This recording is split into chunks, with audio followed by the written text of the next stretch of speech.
Hola, ¿cómo están? Mi nombre es Dayana Suárez. Soy estudiante de la Unidad Educativa Municipal Calderón.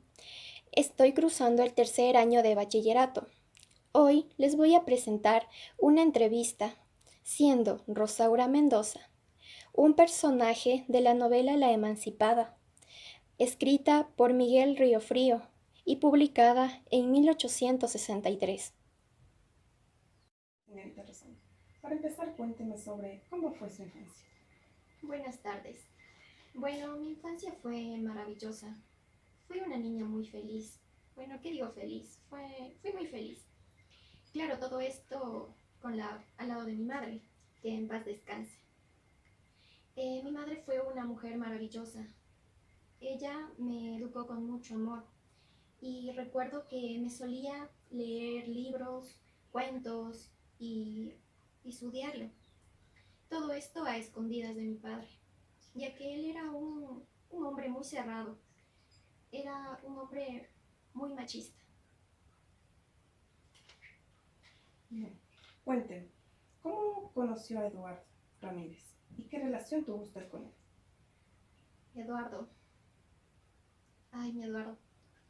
Bueno, a él le conocí en mi casa, literalmente. Él era un abogado que recién llegaba de la capital. Él iba a mi casa a pasar sus vacaciones. Recuerdo perfectamente el día que llegó. Fue el 1 de enero de 1841.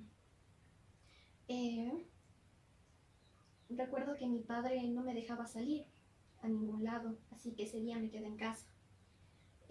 Justo eran las festividades de la circuncisión, si no más estoy mal. Bueno, eh, allí con Eduardo pasamos toda la tarde juntos, eh, nos fuimos excelentes amigos. Después con el tiempo nos fuimos enamorando y se convirtió en mi novio. Pero, ¿qué digo mi novio? Se convirtió más que eso. Fue mi amor eterno. Nuestra relación fue a escondidas, ya que teníamos miedo del rechazo, del cómo se iba a portar mi padre. ¿Y quién fue don Anselmo Aguirre y cómo influyó en su vida? Ay, don Anselmo, pues lastimosamente él fue mi esposo. Desde ahí comienza mi historia, mi calvario. Le voy a relatar por qué. Nosotros, yo y Eduardo, éramos una pareja feliz, aunque a escondidas, pero igual vivíamos bien. Un día, un amigo íntimo de Eduardo se enteró que mi padre y el cura Mora estaban planeando una boda con don Anselmo. Él era un hombre de 40 años y yo tenía 18. Bueno, ya. Él era dueño de tierras en Quilanga. Llegué a entender que mi padre me quería casar con él por conveniencia, por tener todas esas tierras. Bueno, después de esto, el amigo de Eduardo se fue donde él a contarle todo esto, lo que había escuchado. Eduardo posteriormente fue a contarme a mí, pero se enojó porque pensó que yo ya sabía y no le había querido decir nada. Bueno, ante todo esto, yo me rebelé ante mi padre, algo que nunca pensé hacer. Me opuse totalmente a esa boda. Y mi padre, como nunca me llegó a golpear, él se desquitaba pegándoles a nuestros trabajadores, a los sirvientes, haciéndoles sufrir mucho. Un, un día me rebelé totalmente con mi padre y recuerdo que quiso pegarme, pero no pudo, porque iba en contra de lo que era mi época. Ya. Eh, también me acuerdo que Eduardo escribió una carta detallando nuestra relación y todo eso. Le dio a un criado para que me vengara a mí, pero mi padre había cogido al criado y le había hecho que le dé la carta. Entonces ahí él leyó y se enteró de nuestra relación. Mi padre fue a hacerme una escena en la casa y tuvimos una fuerte discusión. pero como no podía golpearme, golpeó al criado hasta el punto de casi matarlo y me amenazó con que iba a pegar a una niña, que la iba a castigar y que si no me casaba con el señor que él decía. Ante todo esto, no tuve más elección que aceptar, con todo el dolor de mi alma. Pero antes de esto le pedí a mi padre como último favor que me dejara escribir una carta para Eduardo. Él accedió, pero él mismo me escribió. Al momento de que ya iban a mandar la carta, mi padre llamó al mozo.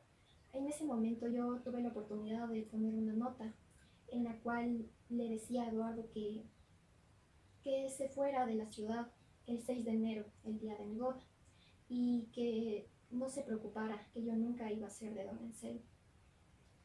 En el día de mi boda tomé fuerzas y fui valiente, tal como mi madre me lo enseñó. Recuerdo que llegué a la iglesia, todos me miraban mal, pero bueno, yo no di importancia. Siempre fui con la cara en alto, orgullosa, pero por dentro mi alma y mi corazón estaban destrozados. Di el sí acepto y todo se acabó para mí. Después de la ceremonia salí corriendo y mi padre intentó detenerme y le dije que ya no le pertenecía, que ya era una mujer casada y que desde hoy en adelante ya era una mujer emancipada. Y me fui. En eso el teniente, el cura y mi padre mandaron a apresarme, pero yo hasta eso ya estaba subida en un caballo y con una pistola en la mano abrí paso entre la gente. Bueno, dígame, ¿cómo fue su vida después del acontecido? A ver, después de toda esa tragedia, llegué a una ciudad al norte de Loja. Ahí viví en una casa que antes fue una villa. Ahí desperdicié totalmente mi vida. Fue una vida descontrolada y libertina. ¿Y cómo fue su muerte? Ante eso le podría decir que una carta de mi amado me mató. No sé ni cómo llegó esa carta a mí, pero llegó. Esa carta me la enviaba Eduardo, donde me relataba cómo había sufrido él mi boda. Recuerdo que en esa carta decía que me daba a entender que él no había captado mi pequeña nota. Él no se fue a la ciudad el día que le pedí, antes de mi boda. Entonces decía que ahí había estado en la iglesia, había visto cómo yo aceptaba a don Anselmo. En ese momento a él se le había destrozado el corazón y se había ido a la ciudad después de ver toda esa escena. Pensó que el amor no era para él y se convirtió en sacerdote. Después de leer esta carta, yo me sentí muy culpable y tomé la decisión de suicidarme. El final de la emancipada queda en que después de su suicidio llegaron unos estudiantes de medicina a hacerle la autopsia. Uno de ellos, por curiosidad, leyó un borrador en el cual decía: «He decidido acabar con mi vida, ya que he causado mucho daño. Te amo, Eduardo». Después de esto, en su velorio, el cura la tomó como ejemplo de su rebeldía y desobediencia ante sus padres y ante Dios.